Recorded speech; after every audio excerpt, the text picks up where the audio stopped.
Perfecto. Bueno, a Maxi me hace falta que lo presente.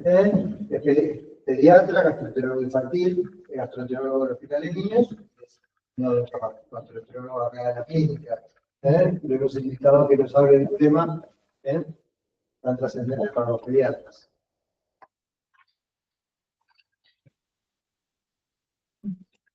¿Estamos? Sí, cuando Sí, guste. perfecto. Bueno, nada, me pidieron les dé diarrea crónica, ¿sí? Y encararlo con algunos casos clínicos, la forma de presentación frecuente, ¿sí? Es súper amplio el tema, pero bueno, vamos a encarar la fisiopatología más relevante y la forma de presentación, ¿sí? Son 3 casos clínicos, participamos un poco, ¿sí? No hace falta que lleguemos al diagnóstico y después desarrollamos, ¿sí? Este es un paciente de acá de la clínica, un paciente de 2 años de edad que lo trae la madre a la consulta por extensión de la curva de peso, talla, con caída del percentilo. Estaba entre el 25 y 50, con un score de 0, -1, al percentilo 3, 10, con un desvío estándar de -2, -2,5. En 4 meses se dio esto. Como relevante, distensión abdominal marcada y deposiciones desligadas. Esa es la curvita que muestra cómo fue atravesando los percentilos en estos últimos 4 meses hasta llegar al percentilo 3. ¿Y qué más le interrogaría con este paciente? ¿Qué les interesaría saber? Si tiene alguna enfermedad de base primero, Un niño previamente sano. si tiene alergia a algo que sepa de un alimento, y si tiene antecedentes familiares también de alguien con alergia a algún tipo de alimentos. Sí, o antecedentes también, por ejemplo, una celíaca. Bueno, sí, todos los antecedentes familiares, alergias, no refieren a los padres, el nene previamente sano, tampoco no presenta ningún tipo de alergia, alergias alimentarias. A mí me interesaría saber la dieta, ¿sí? Si hay algún signo parecido, y la talla para ver la adecuación peso-talla del paciente. Perfecto. La talla no está en la curva acá, pero no se había impactado la talla, ¿sí? No había llegado a impactar la talla. Y las cosas que pregunta Juan, refiere a una hiporexia marcada, rechazo de algunas comidas, aceptaba mejor la leche, 2 años, la alimentación es lo último que se rechaza, presenta gran irritabilidad, llanto, disconfort, edema generalizado con modelo positivo hasta la rodilla. Estos signos, estos signos carenciales que hacía referencia Juan, cabellos secos, despigmentados, quebradizos, ¿sí? Poca cantidad, piel seca, y tenía marcada distensión abdominal, con el abdomen inferior mate a la percusión, y nada, no tenía ni hepatomegalia ni esplenomegalia, y no se palpaba ninguna más. ¿Cómo lo seguirían a este chico?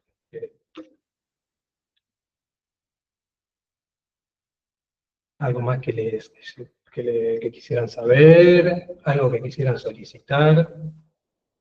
¿Cómo lo avanzarían en su estudio? No sé si se menciona cómo son las características de la materia fecal del paciente. Está bien, bueno, eso es nada. Estamos justo viendo diarrea, así que nada, la madre dice que tenía 4 o 5 deposiciones diarias, con muy mal olor, ¿sí? Que flotaban en el inodoro. La absorción. De grasa. 5 o 6 deposiciones me faltaba poner. 5 o 6 deposiciones, Bristol 6. ¿Sí? La escala de Bristol la manejan, la saben.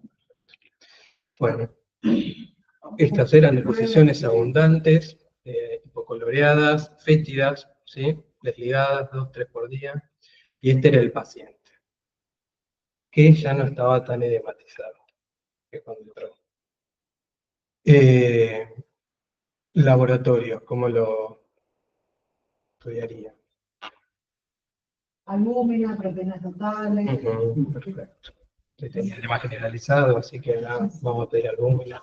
Y hay que ver si no hay algún parásito por ahí, ¿no? Ujú, también. ¿Qué más? Podemos pedirle un montón de cosas a este chico. Sí, Nos lo merece. hemograma seguro y anagrama. Ujú, Eh, perfecto. Bueno, del hemograma tenía esta hemoglobina, este hematocrito, un BCM pequeño, bien de sarcopenia, la vitamina B12 de 100, proteínas totales de albúmina disminuidas, y los anticuerpos estos para enfermedad celíaca, que por ahí fue lo que primero se sospechó en este paciente. ¿Que saben cuáles son los anticuerpos que se piden para enfermedad celíaca? Anticonceptivo. Ujú. ¿Qué El novicio. Anticaína. Anticaína, perfecto. La IgA total. Y la IgA total. La IgA total, ¿por qué se pide? Porque si está disminuida es el valor que te de los Tal cual. Hay que ver, o sea, en los consensos para hacer el diagnóstico, la antitransglutaminasa esa que dijiste, se pide de modo IgA. Entonces, si tenemos un déficit que en pediatría es frecuente, un déficit transitorio de IgA, que puede ser parcial, no pasaría nada, es frecuente, tenemos que ver de qué otra forma hacer el diagnóstico. Y bueno, nada, como diagnóstico final hay que hacer la endoscopía, tomar biopsias y mandar la anatomía patológica. Este fue un paciente que entró acá a la clínica, internación, con una crisis celíaca, así, con esa desnutrición marcada, aguda, ¿sí? Que hizo 4 meses, con edema generalizado, con lo primero que dijo Denis, que las proteínas totales seguramente estaban disminuidas, que sí, era así, se descartó el nefrótico, y después había que ver de dónde perdía proteínas. Así que nada, se fue a lo digestivo, salió todo esto. ¿Y no había antecedentes familiares de cirugía? No había antecedentes.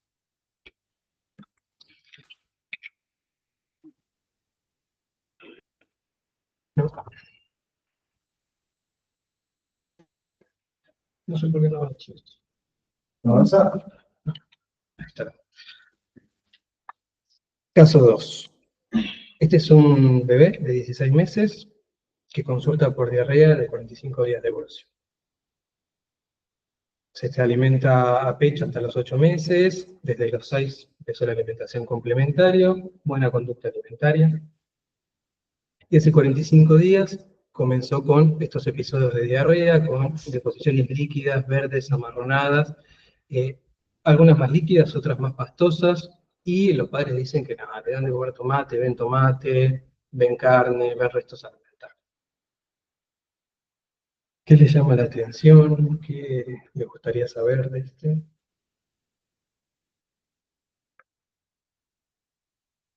Que tengan pedazos de comida en la caca, ¿no? Es Ujú. absorbe el alimento. Bueno. Y una cosa que me fijo, Ujú.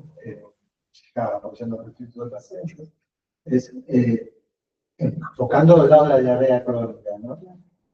Es decir, la diarrea repercute, ¿no?, sobre el crecimiento y desarrollo, sí o no. Si repercute, es maligna siempre. Maligna no significa oncológica. Significa que hay alguna patología. 2 años puede ser, como se llama, toda la diarrea. Diarrea de niños que camina puede ser una diarrea crónica benigna. Pero en ese caso no repercute sobre el crecimiento y desarrollo. Si detiene la curva lateral, hay que estudiarlo. No resolvió el paciente. Bueno, nada, ¿cuesta qué pasa? Nada, este era un paciente que estaba, ahora que me pasa la siguiente posición, nada. Los padres decían que tenía 1 a 3, 4, 5 deposiciones por 3 días, luego mejoraba, iba alternando esto. No tenía modificación según lo que comía, y este era el bebé. ¿Sí? Su curva un excelente crecimiento, el peso no estaba impactado, no presentaba signos, sintomatología asociada, ni vómitos, comía bien, no tenía alteración ni de peso ni de talla. Y lo primero que pensamos es esto que decía Juan, si hay una diarrea crónica benigna o una diarrea inespecífica de la infancia, que se da en esto, la vamos a ver más adelante, y son estos chicos que tienen estas deposiciones y crecen bien.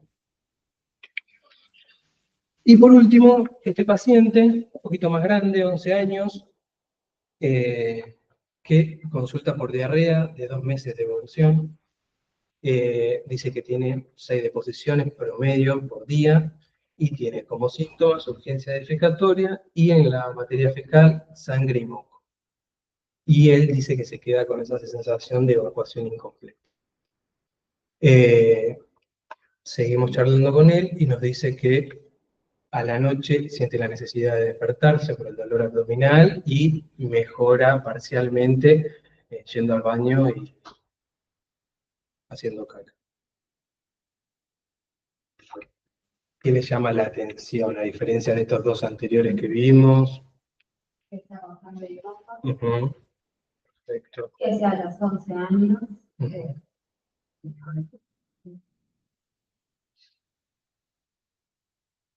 Y bueno, que va a despertarse para el dolor de los... Perfecto.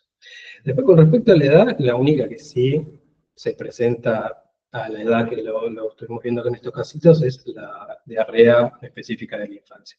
Después, esto puede trasladarse y según frecuencia, sí, se dan más acá, a estas edades, pero hay que sospecharlo siempre. Y como decimos, todo lo que te llamó la atención son las banderas rojas que hay que tener en cuenta en las diarreas. Lo revisamos, está en regular estado general, con una palidez cutánea mucosa generalizada, presión adelgazado, y la madre refiere que sí, que para ella también adelgazó. No palpamos masas en el abdomen, pero sí un dolor generalizado inespecífico.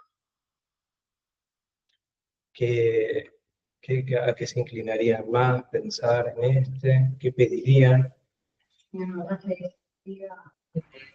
Parasitosis también puede ser. Bueno, parasitosis, causa infecciosa, que puede ser parasitosis o alguna otra bacteria que también puede estar dando vuelta ahí. ¿Qué otra cosa?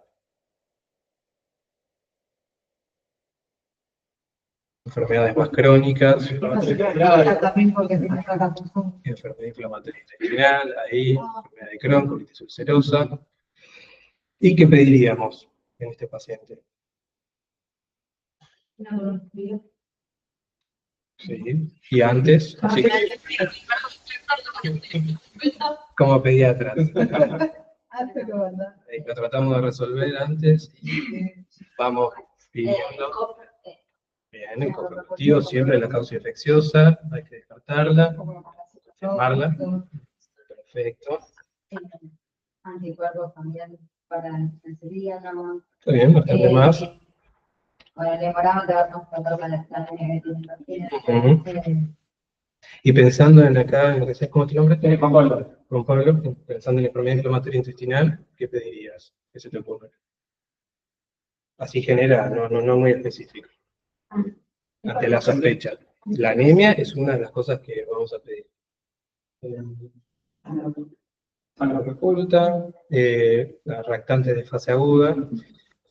Y en cuanto a esto que decías vos, Juan Pablo, enfermedad inflamatoria, hay una triada bien básica de una eritrosedimentación que va a estar elevada, anemia y va a tener una hiperplaquetosis que también funciona como lactantes de fase aguda en plaquetas.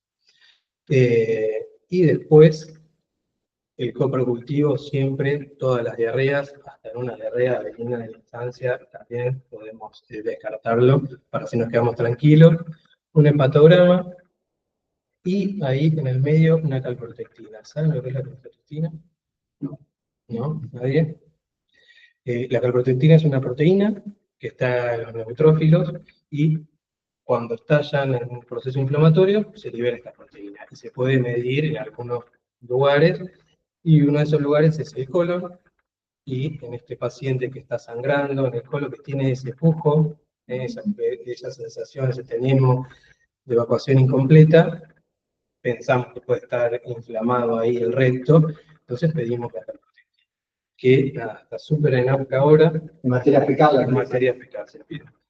Tiene un valor normal de 50, pero hasta 200 puede estar en parasitosis, pero ya más de 200 empezamos a pensar que puede haber una inflamación de otra cosa, ¿sí? Y nada, es bastante sensible y es sutil. ¿se saca la plata? Se hace la plantación. Y después, bueno, los estudios de imágenes, que podemos ver si no hay un megacolon, ¿sí? Que a veces cuando se inflama tanto el colon en este tipo de diarrea, puede estar agrandado y correr riesgo de perforación. Una RX de abdomen de pie, que lo tenemos en todos lados. Y por último, las endoscopías, todas, alta y baja. Bueno, en estos pacientes que tienen estas disenterías, que por ahí descartamos la enfermedad infecciosa, y por ahí inclinamos más a estas patologías crónicas que inflaman el intestino, el gas intestino grueso, tenemos estos scores, y el que más les tendría que quedar a ustedes, que va a ser útil su día a día, es el PUCAI, que se usa para el seguimiento de la enfermedad de la colitis ulcerosa, pero aunque no tengamos el diagnóstico hecho y estemos en un inicio, lo podemos usar y ver la gravedad que tiene.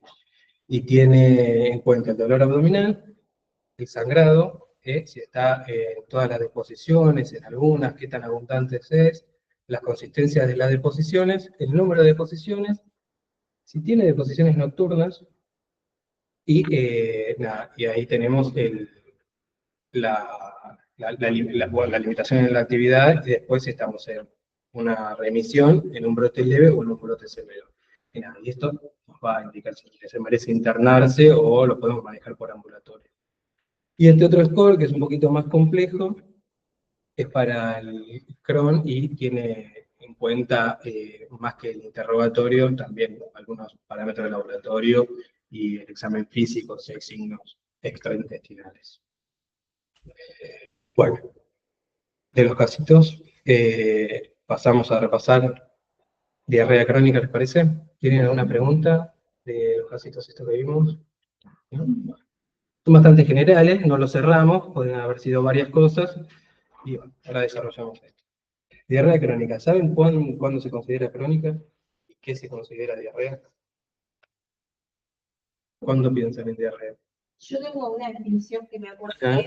que es, pasa que algunas cátedras decían a partir de las 4 semanas, pero hay una definición intermedia de las 2 semanas, pero en general crónica se considera después de las 4 semanas. Perfecto, ¿Y sí. qué sería la de las 2 semanas? Una prolongada. Ah, ¿Sí? La diarrea aguda son hasta 7 días, después de 7 días a las 4 semanas, es una diarrea prolongada, que a veces se van en las gastroenteritis agudas que vemos y permanecen con diarrea, y después van resolviendo, y la diarrea crónica 4 semanas. Ese es el tiempo. ¿Qué otra cosa para definir la diarrea? La cantidad, la consistencia. Perfecto. El volumen, la frecuencia y la consistencia. Y esto es según el hábito previo del paciente, ¿sí? Porque tenemos pacientes que hacen cada 3 veces por semana, sería normal, 4. Hay pacientes que hacen 2 veces por día, también puede ser normal. Entonces tenemos en cuenta el hábito previo que tengan y si hubo aumento del volumen, aumento de la frecuencia, disminución de la consistencia y el tiempo. Y para ser más objetivos podemos tomar... se puede pesar, se puede hacer una recolección todo el día y mandarlo a estudiar, y si hay un volumen mayor de 10 gramos kilo día en lactantes, mayor de 200 gramos por metro cuadrado día en niños mayores, también ese volumen nos indica que está en diarrea.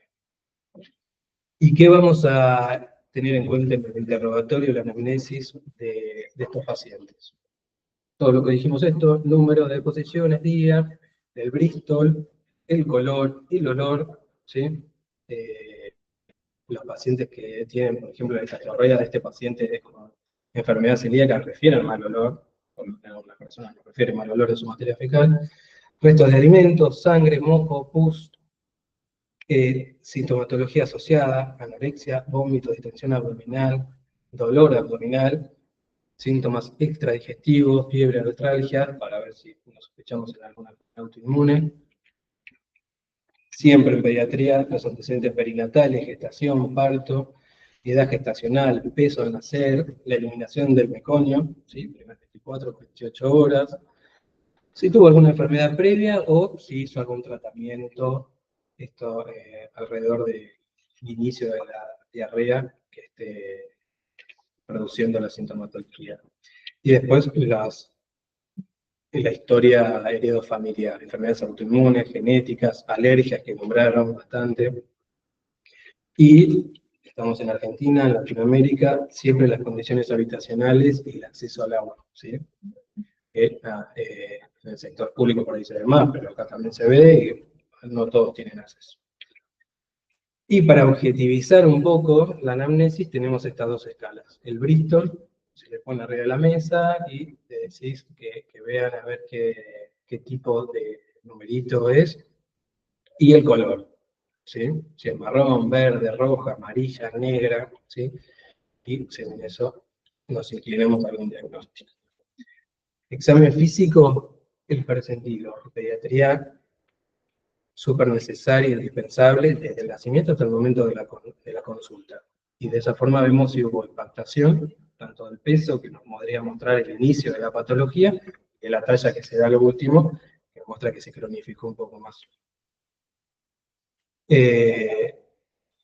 Esto que acabamos de decir, signos carenciales, dermatitis, mucosas, hábitos malabsortivos, todo esto que vimos en el paciente, en el primer paciente.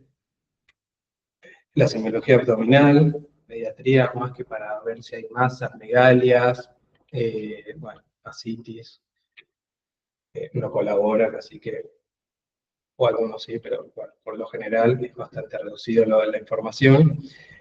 El ano, siempre mirar pediatría, a ver si está en un inserto, si está lastimado, si está prolapsado.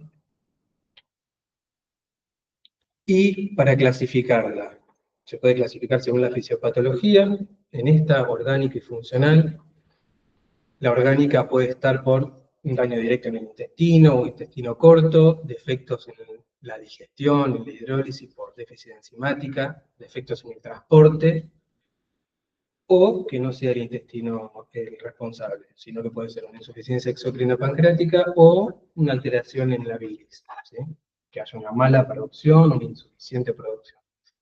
Y después la patología funcional, que se llama, no sé si escucharon hablar del eje intestino-cerebro y la patología que por ahí no encontramos nada, pero nada, presenta síntomas. Y acá está el pacientito que vimos nosotros con la diarrea crónica inespecífica. También se puede dividir según la edad de presentación, en qué patologías puede estar. Igual esto puede moverse en todas las edades y esto es simplemente por frecuencia. Los pacientes más chiquititos, las alergias alimentarias, como la PLB, que han visto acá, fibrosis quística, intestinos cortos, deficiencias congénitas de sacaridasas, mucho más raro y más grave. Entre los 6 meses y los 3 años, la diarrea crónica, la alimentación, parasitosis, enfermedad celíaca, antibióticos, alergias. Y en mayores de 3 años, ya acá se empieza a presentar el síndrome de intestino irritable, la enfermedad inflamatoria intestinal y otras patologías que comparten con los otros grupos. Y esto que hablamos hoy, en el último casito, que hablábamos de las banderas rojas, que estas se dan en las patologías orgánicas, ¿sí? Empeoran, no hay periodos de mejoría, deposiciones nocturnas, la falla en el medro, ¿sí? Tanto en el peso como en la talla, y la aparición de moco, sangre, pus, que el moco podemos discutirlo un poco en pediatría, porque a veces lo tenemos con moco la mayor parte del año y aparece mucho en la materia.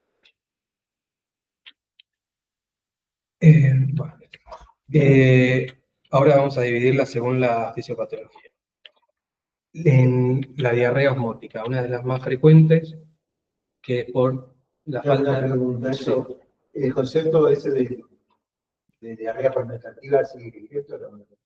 Sí, esta podría ser la osmótica, pero no, la verdad es que la dividimos en esta osmótica, que vamos a ver ahora, la secretora, la inflamatoria y la estatorreica. Pero bueno, nada, en la fermentativa calculo que hace referencia a esta, que por la falta de absorción de algún hidrato de carbono, que lo más frecuente es la lactosa, ¿sí? La intolerancia a la lactosa, llega a colon y es fermentada por la microbiota colónica, ¿sí? Y de esta forma produce ácido láctico, ácido graso de cadena corta, hidrógeno, todo eso hace que sea más ácida por esta fermentación en materia fecal, disminuye el pH mucho y presenta por la fermentación gases, distensión abdominal, el dolor por esta distensión y deposiciones líquidas y ácidas. Esto de ácido nos interesa si pedimos algún laboratorio y podemos diferenciarla de otros. Y por esta acidez presenta el eritema perianal. Y tiene la característica que vamos a ver, el diagnóstico diferencial principal es con la secretora, que esta desaparece con el ayuno. O sea, es una intolerancia a un hidrato de carbono, lo saco y desaparece la diarrea. La más frecuente es la intolerancia a la lactosa, puede ser primaria, congénita, grave, rara, ¿sí? Requiere nutrición parenteral. Después está la deficiencia primaria temprana, que esta se da en chicos prematuros, pero que es reversible, se puede estimular por la alimentación, y esta enzima que es inducible, se va desarrollando y va generando tolerancia.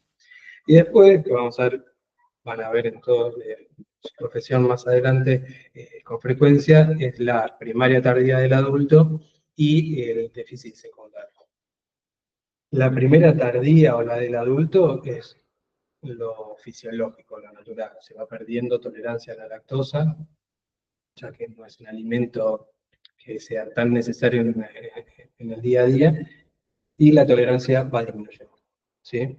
Es progresiva, empieza a aparecer a partir de los 5 años, puede aparecer a partir de los 3 o 4 años, y va empeorando, ¿sí? Y puede haber una carga genética que la desarrolle. Y después un déficit de lactasa secundaria tenemos cuando se daña el intestino. Una gastroenteritis, una alergia a la proteína de leche de vaca, una enfermedad celíaca, ¿sí? Que barre las vellosidades, entonces esa enzima pierde su lugar de acción y también se barre. Y también es reversible. Se trata la patología de base, se puede, por ejemplo, en la gastroenteritis, que antes se indicaban dietas más de eliminación para que se les sacaba las fibras, se les sacaba los azúcares para que se recuperen más rápido. Ahora se vio que con eso se producen estas intolerancias y ahora se indica más que nos abandonen las fibras, los azúcares naturales, ¿no? Para que esto se evite.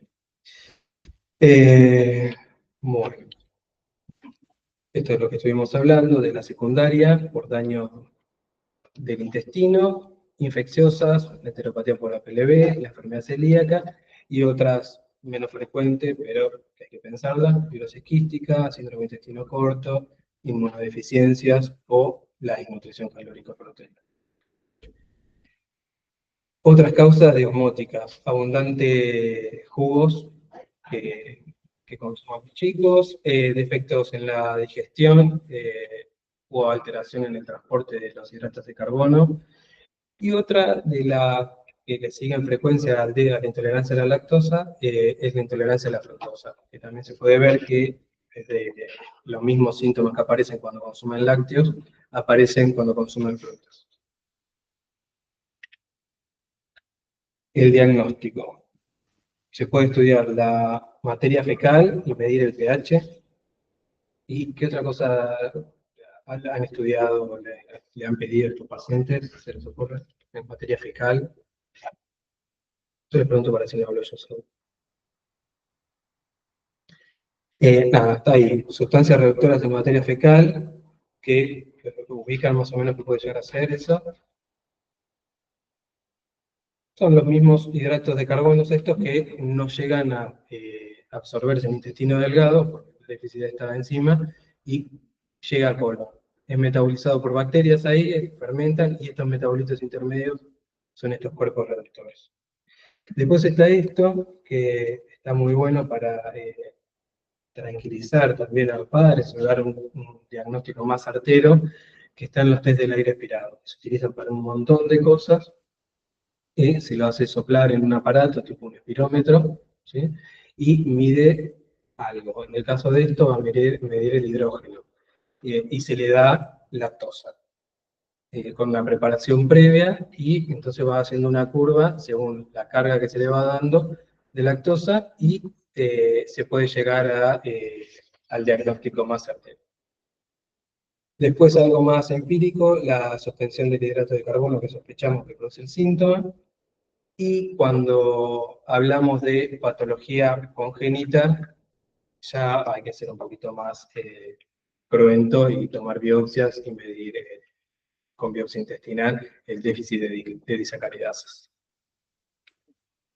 Después la otra diarrea, no sé si en frecuencia, pero es importante, la secretora, que por alguna causa se ve activada el AMP cíclico o alguna función a nivel intracelular y se empieza a secretar cloro y sodio. Puede ser por toxinas bacterianas, la toxina Giga, el estáfilo, que son esas diarreas agudas, virus, hormonas como el péptido vasoactivo, la gastrina, la secretina, ¿sí? Pueden estar en los gastrinomas, en los lipomas, neurotransmisores como la acetilcolina y la serotonina, cuando hay intoxicación por alguna medicación, antidepresivos que pueden producir diarrea, cáncer, los carcinomas que secretan serotonina.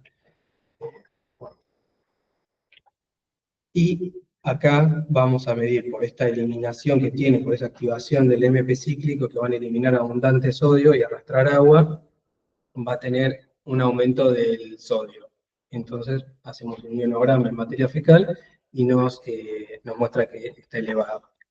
Pico-productivo siempre, y después se pueden medir todas estas causas en sangre, péptido vasoactivo, también la secretina, serotonina, todo eso. Este es un cuadrito en estas dos que comparten bastantes similares, algunas cosas en común, y cómo las podemos dividir. El volumen, que va a ser menor en la osmótica, mayor en la secretora. Dijimos que en la osmótica sacamos el alimento, entonces desaparece con el ayuno. El sodio va a ser mayor en la secretora, los cuerpos reductores van a estar positivos en la osmótica, y el pH. El pH va a ser bien ácido en la osmótica. La esteatorreica, el típico caso es el que vimos, el primero que vimos es el que tiene estas deposiciones malolientes, fétidas, blancas, grasosas, la madre refería, mucho olor, y pueden tener consistencia variable, no tiene que ser líquida. Y van a tener la misma sintomatología de tener hiporexia, pierden el apetito, dolor abdominal, la distensión, viene con un abdomen globoso, gases fétidos y la detención del crecimiento, ya que es un síndrome malabsortivo, dependiendo la afectación que tenga en el intestino, va a haber afectación de la absorción de diferentes nutrientes. En el pacientito, lo primero que vimos, tenía un déficit de B12, tenía 100 de B12, eso es porque se absorbe en la primera parte, en el duodeno, y estaría impactado ahí a ese nivel. Y en esta esteatorreica, la vedette es la enfermedad celíaca, pero tenemos muchas causas y no siempre es el intestino está afectado. La parasitosis, principalmente la giardiasis, que en casos avanzados, de que están tapizando todas las vellosidades, estos parásitos pueden producir síntomas y pacientes muy parecidos a la enfermedad celíaca. La PLB, que si se tomara una muestra de la mucosa intestinal, sería muy parecida a la de una enfermedad celíaca con atrofia vellositaria. Después, bueno, la enfermedad celíaca y enfermedades menos frecuentes y más graves, las linfagiectasias intestinales y la hipobeta-lipoproteinemia. Después, afectación del páncreas, exócrino, que va a verse limitada la secreción de enzimas a la luz intestinal, como en la fibrosis quística, pueden darse en otras por tumores, por infecciones, y acá se revertiría con la administración de enzimas.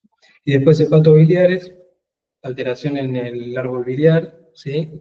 Y en patologías más raras, que haya una alteración en la desconjugación de sales biliares, a grandes rasgos, que se produzcan insuficientemente, que no haya tanta cantidad, y que sean malos los ácidos biliares que se están produciendo. Bueno, estudios que podemos hacer para medir esta esteatorrea, ¿qué es lo que piden más frecuentemente? ¿Qué le pedirían? ¿Qué medirían en la esteatorrea? ¿Qué? Claro, la grasa en materia fecal, básicamente. Lo más frecuente para pedir es el esteatocrito, que es lo más fácil de pedir, y después es mucho más específico, más sensible el test de Van den Kammer, pero es muy trabajoso hacerlo en laboratorio, ya que se hace una recolección de 24 horas, se seca la materia fecal, después se hace por flotación, hay que pedirlo en casos específicos, que no sea tan tedioso. Básicamente con un esteatocrito estamos sobrados. Los químicos funcionales de materia fecal no se hacen más. Sí, totalmente. Se piden todo, volumen, dijimos, el peso, la consistencia, el color, informa, y estas otras cosas que estuvimos viendo, el pH, los cuerpos reductores y el esteatocrito. Todo eso entra en el químico funcional. El esteatocrito entra también ahí. Sí. A veces hay que aclararlo según el laboratorio, pero las cosas que más nos interesan del químico funcional es eso, pH, cuerpos reductores y el esteatocrito. Y estudios para evaluar la causa de esteatorrea. No, más o menos todo lo que estuvimos hablando. Parasitológico, con un parasitológico seriado y en fresco para bacterias, ascaris, estrongiloides, la enfermedad celíaca que repasamos un poquitito, con anticuerpos y con biopsias, en alergias alimentarias, la supresión y el posterior enfrentamiento. ¿Ya vieron alergias alimentarias? No. La beta-lipoproteinemia, la linfagiectasia. Acá es biopsia, junto con la enfermedad celíaca, siempre, todavía sigue siendo la biopsia. Las causas pancreáticas, la fibrosis quística. Y acá nos detenemos un poquitito porque es frecuente, las mutaciones son miles, ¿sí? Las más frecuentes dan el paciente típico con alteración o afectación de la función pulmonar, pero tenemos pacientes que llegan a grandes, 10, 15 años, y por ahí tienen sintomatología digestiva, prolapso rectal, y hay que tenerlo presente. Test del sudor y medición de la elastasa en materia fecal para ver la función exócrina del páncreas. Bueno, y en las causas hepatobiliar, dependiendo que estamos que estamos sospechando, nada, se pueden ver, estudiar los ácidos biliares, estudios de imágenes, hepatogramas, función hepática. Y por último, de las orgánicas, el último pacientito que vimos, las diarreas colónicas, que tienen deposiciones con moco y sangre. ¿Alguna pregunta de lo anterior? ¿Voy muy rápido? Bueno, en esta tenemos que hay una lesión en el colon, o intestino delgado, principalmente para que aparezca como sangre roja, tiene que ser del colon, y por inflamación de intestino delgado, a veces se produce exudación de proteínas y pérdida de proteínas por materia fecal. Cuando más distal es la afectación y tenemos el recto afectado, ahí empiezan las sintomatologías como pujo y tenemo que tenía nuestro paciente. ¿Saben cómo podemos medir la pérdida de proteínas por materia fecal que se pide? ¿Nada? Bueno, etiologías de esto. etiologías de este tipo de diarrea que produzcan lesión a nivel del colon, la estomatosis histolítica, las colitis alérgicas, que es bastante benigna, el tipo de alergia de esa, pero ese es el tipo de proctocolitis que viene en los bebés. Yo contesto lo anterior, pensé que ibas a explicar, no quería volver a expoliar. Está bien. ¿Qué ibas a decir? Los genes de la comen de sí, Perfecto. Sí. Yo tuve algún paciente con infarctasia, hicimos el cliente de tripsina y además tenía la linfopedia por la pérdida. Acá, al delito al primer paciente, que estuvo internado acá, no sé si vos lo llegaste a ver de él, no sé, porque son más nuevos. Se le pidió el cliente de alfa-1-tripsina y nada, le vino alto. Y la que tenemos que tener presente, que está en bastante aumento la incidencia, que son las enfermedades inflamatorias intestinales, colitis ulcerosa y enfermedad de Crohn. ¿Hay más o se diagnostican más simplemente? Se sospecha que hay más por la alimentación, sí. Sí. Porque vienen muy floridos los pacientes. Sí. Y nada, para reforzar un poquitito, la triada diagnóstica cuando sospechamos enfermedad inflamatoria intestinal, la anemia, la eritrina aumentada y la clave.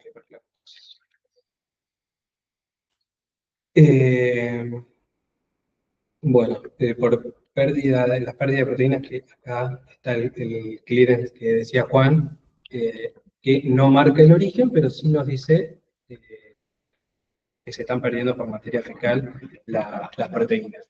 Y causas de pérdida de proteínas por materia fecal, que pueden ser por pérdida de el aumento de la permeabilidad intestinal en estas inflamaciones que hay, y después pueden ser por obstrucción linfática y enfermedad de menetrier.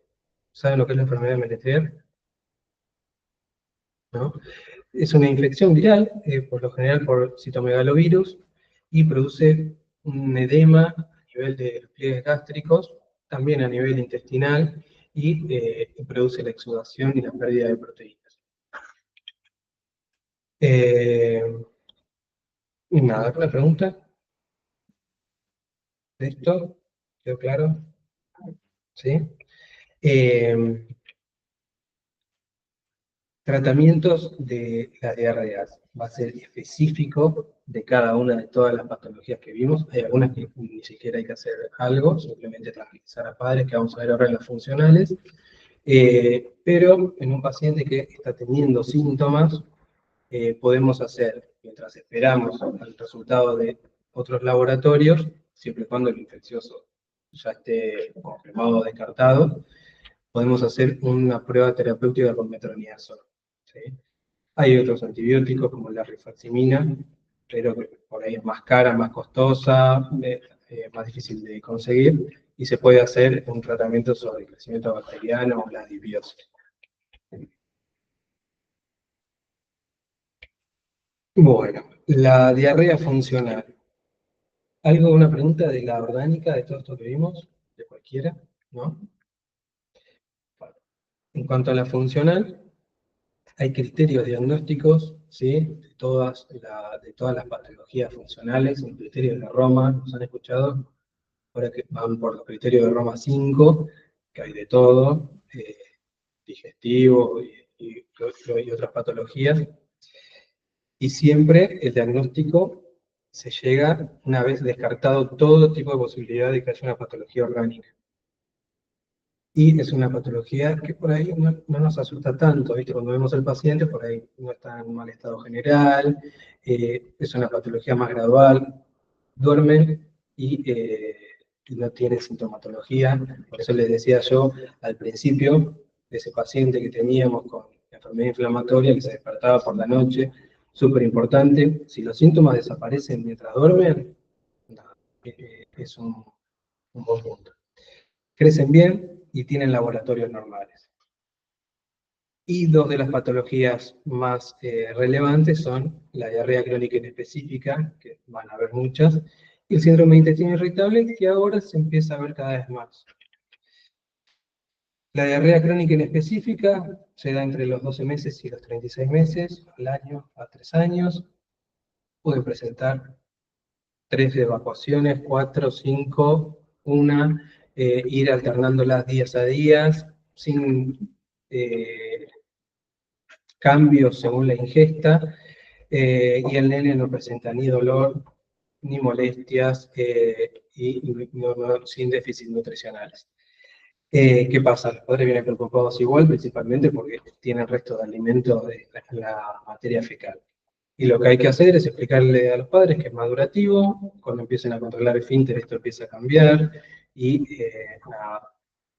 persentirarlo, mostrarles que está creciendo bien y que no hay patología orgánica que lo preocupe.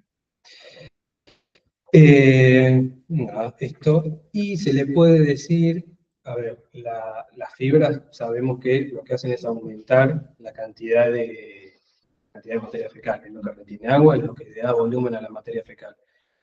Disminuimos la ingesta, va a disminuir esto, van a disminuir las deposiciones, ¿sí? Se le puede hacer una distribución si está teniendo muchas deposiciones, más que nada para que se tranquilicen los padres. Y el síndrome de intestino irritable. Este es una patología funcional, ¿sí? No hay algo orgánico. Hay muchas hipótesis de esto que se pueden dar después de una gastroenteritis aguda que produzca alguna disbiosis y un trastorno en la motilidad intestinal y que eso lleve a presentar urgencia defecatoria, que son lo que tienen, deposiciones explosivas y muchas deposiciones por día, ¿sí? No aparece sangre, no aparece moco, no aparece pus en las materias fecales y se empieza a dar a partir de los 4 años de edad, ¿sí? Y va en aumento hasta la adolescencia, que se ve la mayor incidencia. Y nada más, esto. Ya le dije un poquito de bibliografía. Este PRONAP de 2012 es viejito, pero es excelente y hace un pantallazo de todas las patologías de diarrea. Está muy bueno. Si tienen alguna pregunta.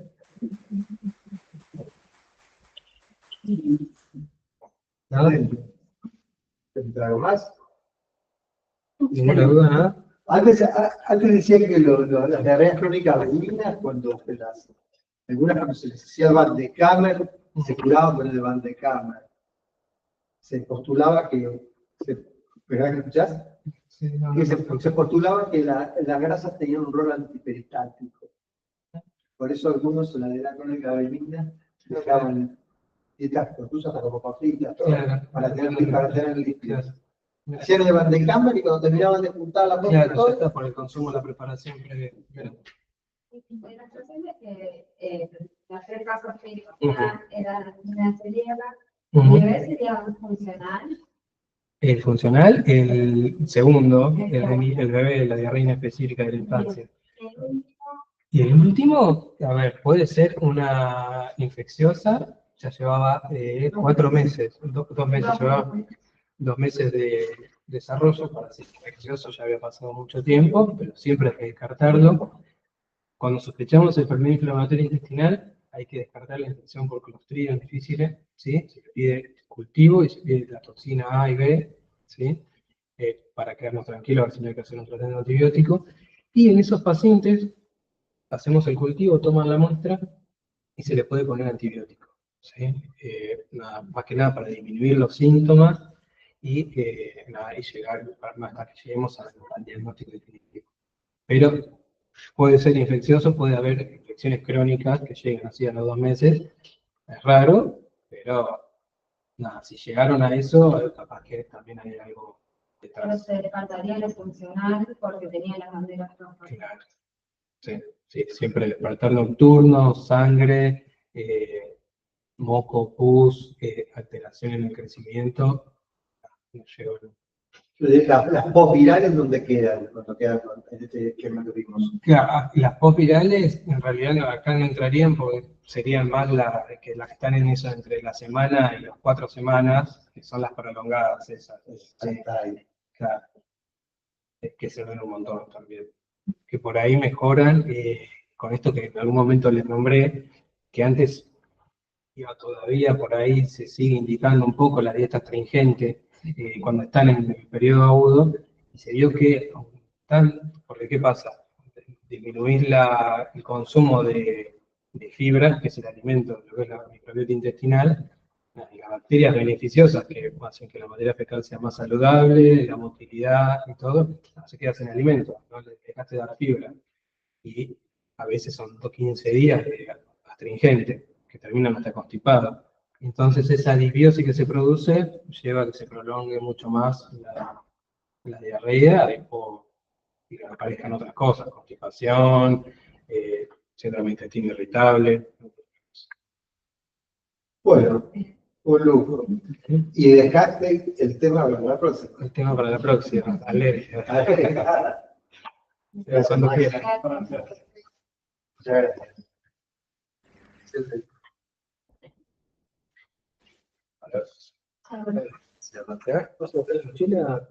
¿Sí, pasado? Sí, como no, claro.